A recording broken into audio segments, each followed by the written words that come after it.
Albert Einstein का जन्म 14 मार्च 1879 को जर्मनी में हुआ था। एल्बर्ट आइंस्टीन यहूदी धर्म से आते हैं। इनका परिवार एक यहूदी है। इनके पिता एक इंजीनियर और सेल्समैन थे। बचपन से ही एल्बर्ट आइंस्टीन पढ़ाई में अच्छे थे और हर समय क्लास में अव्वल आते थे। इनकी भाषा जर्मन है। इसके बाद इन्होंने इटालियन और अंग्रेजी भाषा का भी ज्ञान प्राप्त किया था। सन 1880 इनका परिवार म्यूनिख शहर चला गया था, जहां पर इनके पिता और चाचा ने एक कंपनी खोली थी। यह कंपनी बिजली के उपकरण बनाती है। एक समय म्यूनिख शहर के मेले में इन्होंने बिजली का इंतजाम भी किया था। इनकी मां ने इन्हें सारंगी बजाना सिखाया था, लेकिन इन्हें पसंद नहीं आया। इनकी संगीत के प्रति रुचि नहीं थी। इनकी शुरुआती शिक्षा कैथोलिक प्राथमिक स्कूल में हुई थी। आइंस्टीन ने शुरू में मॉडल और बिजली के यांत्रिक उपकरणों का निर्माण शुरू किया था। साल 1889 में एल्बर्ट आइंस्टीन को मैक्स तलमुड ने 10 वर्षीय आइंस्टीन को विज्ञान में महत्वपूर्ण ग्रंथों से परिचय कराया था। तलमुड एल्बर्ट के दोस्त थे और यहूदी धर्म के छात्र थे। तलमुड ने पूरे दिल से कई धर्मनिरपेक्ष शैक्षिक हितों के माध्यम से आइंस्टीन को प्रेरित किया था। एल्बर्ट आइंस्टीन का व्यक्तिगत जीवन। आइंस्टीन एक भावुक, प्रतिबद्ध और जातिवाद विरोधी थे। Albert Einstein Princeton national association of the advancement of coloured people संस्था के मेंबर भी रहे थे, जहां से एल्बर्ट ने अफ्रीकी अमेरिकियों के नागरिक अधिकारों के लिए सबसे खराब बीमार मानते थे। वे नागरिक अधिकार कार्यकर्ता W.E.B. डू बोइस के साथ जुड़ गए थे। 1946 के समय एल्बर्ट ने पेंसिल्वेनिया में लिंकन विश्वविद्यालय का भी दौरा किया था। यह विश्वविद्यालय एक अश्वेत महाविद्यालय है। वहां उन्हें एक मानद उपाधि से भी सम्मानित किया गया था। आइंस्टीन ने एक बार अपने भाषण में कहा था, उनका कहना था कि मेरा इसके बारे में चुप रहने का कोई इरादा नहीं है। प्रिंसटन के एक निवासी याद करते हैं कि आइंस्टीन ने कभी कॉलेज छात्रों के लिए कॉलेज की शिक्षा में शुल्क का भुगतान भी किया था। आइंस्टीन का वैज्ञानिक समय और कार्य। एल्बर्ट आइंस्टीन ने अपने पूरे जीवन काल में सैकड़ों किताबें और पत्रों को प्रकाशित किया था। आइंस्टीन ने 300 से भी अधिक वैज्ञानिक और गैर वैज्ञानिक शोध पत्रों को प्रकाशित किया। वे खुद के काम के अलावा दूसरे वैज्ञानिकों के साथ भी सहयोग करते थे, जिनमें बोस आइंस्टीन के आंकड़े, आइंस्टीन रेफ्रिजरेटर और अन्य कई शामिल हैं। 1905 मिराबिलिस पेपर्स। यह पेपर 4 लेखों से संबंधित हैं, जिसे आइंस्टीन ने 1905 को ऑनलडर फिजिक्स नाम की एक वैज्ञानिक पत्रिका में प्रकाशित किया है, जिनमें प्रकाश बिजली प्रभाव इसमें क्वांटम विचारों को जन्म दिया। ब्राउनियन गति विशेष सापेक्षवाद और इक्वल्स मच 2 शामिल हैं।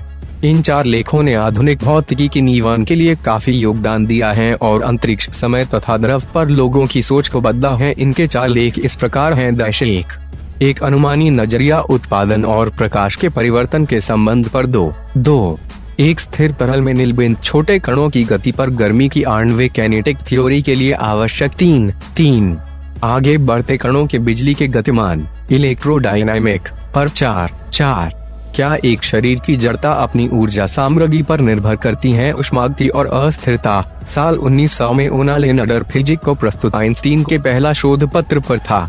यह 1901 में केशिकतव घटा की व्याख्या से निष्कर्ष शीर्षक के साथ प्रकाशित किया गया है, जिसमें पता चलता है कि अणुओं की उपस्थिति हेतु ब्राउनियन गति को ठोस सबूत की तरह उपयोग किया जाता है। 1903 और 1904 में उनका शोध मुख्य रूप से प्रसार घटना पर परिमित परमाणु आकार का असर पर संबंधित है। फोटोन और ऊर्जा क्वांटा। 1905 के समय में एक पत्र में आइंस्टीन ने बताया है कि प्रकाश स्वतः की स्थानीय कणों, क्वांटा के बने होते हैं। आइंस्टीन के प्रकाश क्वांटा परिकल्पना को मैक्स प्लैंक और नील्स बोर सहित सभी भौतिकविदों ने माना नहीं था। रॉबर्ट मिल्टन की प्रकाश बिजली प्रभाव पर लंबा प्रयोग और क्वांटम बिखरने की माप के साथ यह परिकल्पना सार्वभौमिक रूप से 1919 में स्वीकार कर लिया गया था। आइंस्टीन ने निष्कर्ष निकाला है कि आवर्ती f की हर लहर ऊर्जा hf प्लैंक स्थिरांक है। उन्होंने इस बारे में और अधिक नहीं बताया है क्योंकि वे कन्फर्म नहीं थे। कुछ प्रयोग शोध करके समझाया जा सकता है, जिसे ही बाद में विशेष रूप से प्रकाश विद्युत कहा जाता है। चाल कोण। 1910 के दशक के समय अलग अलग तरीकों से क्वांटम यांत्रिकी के दायरे में लाने के लिए इसका विस्तार हुआ।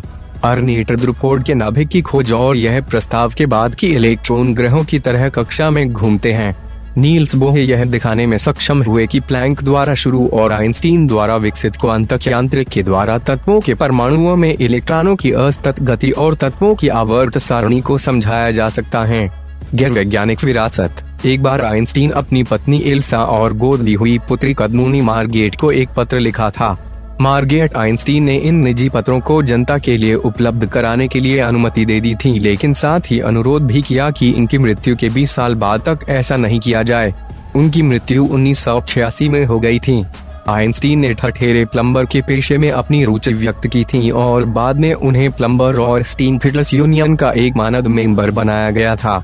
हिब्रू विश्वविद्यालय के एल्बर्ट आइंस्टीन बारबरा वुल्फ ने बीबीसी को बताया कि 1912 और 1955 के बीच लिखे निजी पत्राचार के लिए लगभग 3500 पत्र हैं। रोचक तथ्य, दूसरे विश्व के युद्ध से पहले की अवधि में न्यूयॉर्कर ने अपने एक टॉक ऑफ टाउन कॉलम में एक खबर प्रकाशित किया था। इतनी अच्छी तरह से जाना जाता है कि लोग उन्हें सड़क पर रोककर उनके द्वारा दिए गए विचारों की व्याख्या पूछने लगते थे। वे उनसे कहते हैं कि मुझे माफ कीजिए, मुझे लोग अक्सर प्रोफेसर आइंस्टीन समझते हैं। आइंस्टीन ने अपने जीवन में उपन्यास, फिल्मों, नाटकों और संगीत का विषय या प्रेरणा रहे हैं। एल्बर्ट आइंस्टीन अपने दिमाग में ही शोध का विजुअल प्रयोग कर खाका तैयार कर लेते थे। उनका लेबोरेटरी प्रयोग से भी ज्यादा सटीक होता था।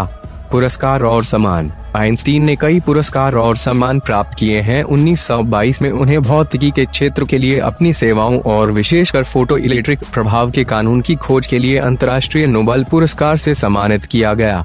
सन 1921 में कोई भी नामांकन अल्फ्रेड नोबेल द्वारा निर्धारित मापदंडों में खरा नहीं उतरा तो 1921 का यह पुरस्कार आगे बढ़ा। 1922 में आइंस्टीन को इसमें सम्मानित किया गया था। एल्बर्ट आइंस्टीन के सुविचार, जिस व्यक्ति ने कभी गलती नहीं की उसने कभी कुछ नया करने की कोशिश नहीं की। ईश्वर के सामने हम सभी एक बराबर ही बुद्धिमान हैं और एक बराबर ही मूर्ख भी है। जिंदगी जीने के दो तरीके हैं।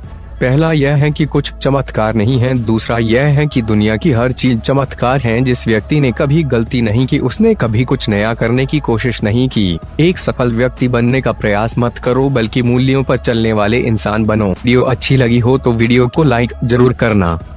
मैं आपसे मिलूंगा और रोचक जानकारी के साथ अगली वीडियो में। जय हिंद, जय Bharat. Do not forget to subscribe to our channel knowledge hacks.